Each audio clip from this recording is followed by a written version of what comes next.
మాతృదేవోభవ. నేను డాక్టర్ శ్రీధర్. నా నెంబర్ 9295909819. ఇప్పుడు స్వర్గం నరకం నిజమా అని కొంతమంది మిత్రులు ప్రశ్నించడం జరిగింది. స్వర్గం నిజంగా ఉన్నాయా, నరకము అనేటువంటి. మరి ఒకవేళ ఉన్నట్టయితే మరి మనుషులందరూ ఇక్కడ ఎందుకు బాధపడుతున్నారు? ఇక్కడ అందరూ సుఖపడి తర్వాత నరకంలోకి వెళ్ళాక బాధలు అనిపించాలి కదా, ఇక్కడ ఎందుకు నా బాధలు అనిపిస్తున్నారు? దాన్ని బట్టి లేదనుకోవాలి. ఇలాంటివేవో వారి అనుమానాన్ని మన దగ్గర వ్యక్తపరచడం జరిగింది. ఖచ్చితంగా నరకము ఉంది, స్వర్గము ఉంది. నరకం ఉంటే ఇక్కడ అతను వేసినటువంటి ప్రశ్నకి సమాధానం ఇప్పుడు మన దానిలో వచ్చేస్తుంది. నరకము ఉంది. ఇప్పుడు మన సిద్ధాంత ప్రకారంగా మనం అనుభవించేటటువంటి సుఖాలు కానీ, ఇప్పుడు మనం ప్రజెంట్ అనుభవిస్తున్నటువంటివి, అలాగే కష్టాలు కూడా ఈ జన్మవి కాదు, పోయిన జన్మవి అని చెప్పేసి మన వాళ్ళు చెప్తూ ఉన్నారు. ఇక్కడ ఈ పాపాలు కానీ సుఖాలు కానీ 3 రకాలుగా మనకి తెలియజేస్తూ ఉన్నాయి. సంచిత, ప్రారబ్ధ, ఆగామి అని 3 రకాలుగా చెప్తారు. అంటే సంచితం అంటే పోగు చేసుకున్నాం, ఎప్పటి నుంచో పాపాలు అయితే పాపాలు, పుణ్యాలు అయితే పుణ్యాలు పోగు చేసుకుని అలా పోగు పెట్టుకున్నాం. ప్రారబ్ధం, అందులో కొన్ని మాత్రం ఇప్పుడు ప్రజెంట్ అనుభవిస్తున్నటువంటివి. అవి కొన్ని ఇక్కడ అనుభవించలేమండి, కొన్ని వేరే దగ్గరికి వెళ్ళి అక్కడ అనుభవించవలసి ఉంటాయి. ఈ స్వర్గం నరకం అనుకుంటున్నామే, అక్కడికి వెళ్ళి అనుభవించవలసినటువంటివి అన్నమాట. మిగతావి కొన్ని ప్రారబ్ధ కర్మలు అనేవి ఇప్పుడు మనం అనుభవిస్తున్నటువంటి పూర్వజన్మవి, ఇవి కూడా పూర్వజన్మవి. ఇక ఆగామి, వచ్చే జన్మ కోసం మనం చేసుకునేటటువంటి ఆగామి. ఇప్పుడు మనం మంచి చేసుకుంటే వచ్చే జన్మలో మనకు మంచి శుభ ఫలితాలు కలుగుతాయి. అన్నీ పాప పనులు అవి చేస్తే, శాస్త్ర విరుద్ధమైనటువంటి పనులు చేసినట్టయితే మనకి ఈ కష్టాలు కూడా వచ్చే జన్మలో కొన్ని, ఈ జన్మలో కొన్ని, తక్షణం ఇప్పుడు అనిపించే కొన్ని ఉంటాయి. ఇప్పుడు ఒక మామిడి మొక్క వేశారండి, మామిడి మొక్క నుంచి మీరు ఫలం రావాలి అంటే ఇమీడియట్గా రాదు. ఆ చెట్టు పెరగాలి, ఏ అవరోధాలు లేకుండా ఆ చెట్టు అంత పెద్దదవ్వాలి, దానికి కాపు కాసే వయసు రావాలి, వచ్చిన తర్వాత దాని నుంచి ఇచ్చిన ఫలం ఉంటుంది. అందుచేత ఒకసారి మనం నాట్యంగానే ఆ పండు ఫలాన్ని అనుభవించలేకపోవచ్చు. ఈ విధంగా దాని ఫలాన్ని అయితే ఇప్పుడు మనకి తర్వాత అనుభవిస్తాం. ఇప్పుడు 10 సంవత్సరాల తర్వాత ఆ పండును మనం తినగలుగుతాం. ఇప్పుడు నాటినటువంటి మొక్క యొక్క ఫలాన్ని మనం 10 సంవత్సరాల తర్వాత మాట. అట్లాగే నిప్పు ఉందండి, నిప్పు తెలుసో తెలియకో లేకపోతే వేడి గిన్నె ఏదో పొరపాటున దింపేశాము స్టవ్ మించి, అది ఇప్పుడే దింపాం కదా అనే విషయం మర్చిపోయి గమ్ముకొని పట్టుకున్నాం, లేకపోతే నిప్పు పట్టుకున్నాం.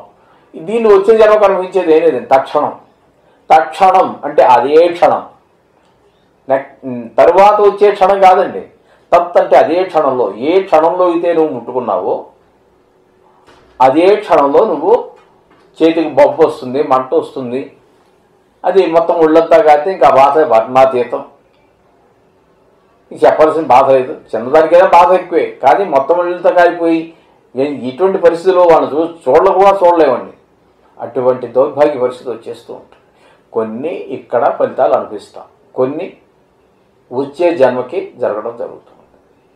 ఈ విధంగా స్వర్గము నరకము అనేటటువంటివి మనం ఇక్కడ ఇదే శరీరమా అని చెప్పేసి కొంతమంది అడిగారు. స్థూలంగా చెప్పాలంటే ఇప్పుడు మనం ఈ మానవ జన్మలో ఉన్నప్పుడే లేదా భూమి మీద ఉన్నప్పుడే ఈ శరీరాలు, తర్వాత ఈ శరీరం మనకి ఇది స్థూల శరీరం. సూక్ష్మ శరీరంతో మనం వెళ్తామండి. ఎక్కడికి వెళ్ళినా, నరకానికి పోయినా స్వర్గానికి పోయినా సూక్ష్మ శరీరం ఉంటుంది. అది ఇంతే ఉంటుంది. దాన్ని విషిస్తారు. మరి అక్కడ శరీరం లేకపోతే మనం ఎంబరం రాదు, మనం వాదించాలండి. మనం చేసిన కృత్యాలు అన్నీ కాదు, మరి శిక్షలు వేయాలి. ఆత్మకు ఎలాగా? అసలు ఆత్మకు రూపమే లేదుగా. కాబట్టి అక్కడ సూక్ష్మమైనటువంటి శరీరాన్ని ఇస్తాడు. ఆ సూక్ష్మమైనటువంటి శరీరాన్ని తీసుకెళ్ళడం జరుగుతుంది. అక్కడ ఆ సూక్ష్మ శరీరానికే మనల్ని బాధలు పెడుతూ ఉంటారు. అక్కడ నరకంలో ఆ విధంగా ఉంటుంది. దాన్ని యాతనా శరీరము అంటారు. అది కేవలం నరకంలో మనం బాధలు అనుభవించడానికి చేసేటటువంటి ఉన్నటువంటి శరీరం అది. దాన్ని యాతనా శరీరం అంటారు. లేదండి నువ్వు కర్మలు అనుభవించేసావు, స్వర్గంలో వెళ్ళావు, బ్యాలెన్స్ ఏవో చూసుకొని అక్కడ చక్కగా రంభ ఉరసి మేనక, అసలు వృద్ధాప్యం లేదు, జరా మరణాలు లేవు, శరీర బాధలు లేవు, ఈ తిండి గొడవ లేదు, మనం ఈ భూమి మీద మనం అనుభవించే బాధలు ఏవి ఉండవండి. అక్కడ వండుకోవాలి, తినాలి, సంపాదించాలి, జీతము, ఈ గొడవలు ఏమి ఉండవు. అక్కడ నువ్వు సుఖాలు అనుభవించడానికి వెళ్ళు. దాన్ని భోగ శరీరము అంటారు. ఆ విధమైన అది కూడా సూక్ష్మం. ఇప్పుడు ఈ యాతనా శరీరం ఎంత ఉందో ఈ భోగ శరీరం కూడా అంతే సూక్ష్మ శరీరాన్ని ఏర్పరిచి దాని ద్వారా మన ఫలితాలన్నీ అర్థం చేసుకుంటూ ఉంటాం. ఇక నెక్స్ట్ మనకి ప్రారంభ ఆగామి, సంచిత ఆగామి. ఇప్పుడు చేసినటువంటి ఫలితాలు అనుభవించబోయేది ఏంటో మనకే తెలియదు. కాబట్టి అప్పుడు ఆ మంచి ఫలితాలు అనుభవిస్తే భోగ శరీరం వస్తుంది. ఇదైతే ఈ రకమైన యాతనా శరీరం వస్తూ ఉంటుంది. దానికి కూడా ఏదో పేరు ఉంది, వెంటనే జ్ఞాపకం రావట్లేదు అని క్షమించాలి. మరొకసారి సమయం వచ్చినప్పుడు ఎన్నో చెప్పడం జరుగుతుంది. ఆ విధంగా ఈ శరీరం 3 రకాలుగా అక్కడ విభజించబడి ఈ కష్టాలు సుఖాలు అనుభవిస్తూ ఉంటాయి. అందుచేత కొన్ని తక్షణంగా, కొన్ని ఫలితాలు మంచి కానీ శుభం కానీ ఇప్పుడే మనం ఇక్కడ కొన్ని అనుభవిస్తాం. కొన్ని ఇక్కడ అనుభవించడానికి అవకాశం లేనటువంటి వాటిని మనం అక్కడ స్వర్గంలోనూ నరకంలోనూ అనుభవిస్తూ ఉంటాం. ఈ విధంగా స్వర్గము నరకము ఉంది. కొన్ని ఇక్కడ అనుభవిస్తాం, కొన్ని అక్కడ అనుభవిస్తాం. ఇక్కడ అనుభవించే తక్షణం అనుభవించేటటువంటి అన్నీ ఇక్కడ ఉంటాయి. ఇప్పుడు కాదు, తర్వాత అనుభవించేటటువంటి అక్కడ ఉంటాయి. ఈ విధంగా నరకం ఉంది, స్వర్గం ఉంది. తస్మాత్ జాగ్రత్త, చెడు పనులు చేయకండి, అన్నీ మంచి పనే చేయండి. లేదంటే నమస్కారం పెట్టి ఊరుకోండి, అంతేగా చెడు పనుల దగ్గరికి వెళ్ళకండి. ఎవరిని మనసా వాచా కర్మను ఎవరిని వేధించవద్దు, బాధించవద్దు. ఇంట్లో భార్యని కానీ బయట వాళ్ళని కానీ, బయట వాడైతే ఊరుకోడు, వెంటనే రిజల్ట్ వెంటనే వచ్చేస్తుంది, ఇంకా భార్య కాబట్టి ఓర్పు వహిస్తుంది. కానీ బయట వాళ్ళని మనం మనసా వాచా కర్మన ఏ విధంగా బాధించినా రియాక్ట్ అయిపోతారు. అంటే వెంటనే తిరగబడతారు. దాని ఫలితం వెంటనే ఇచ్చేస్తాడు వాడు, ఒప్పుకుంటాడండి.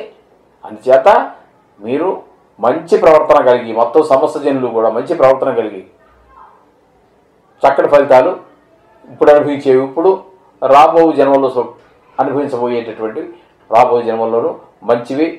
వీటి కొంతమంది ఈ ఈ స్వర్గం కూడా వద్దనేటటువంటి వాళ్ళు మన చరిత్రలో మన పురాణాల్లో మహానుభావులు చాలామంది ఉన్నారు. ఎందుకంటే మనం చేసిన పుణ్యం ఖర్చు అయిపోతే మళ్ళీ జన్మ మనం కిందకు వచ్చేస్తాం అక్కడి నుంచి.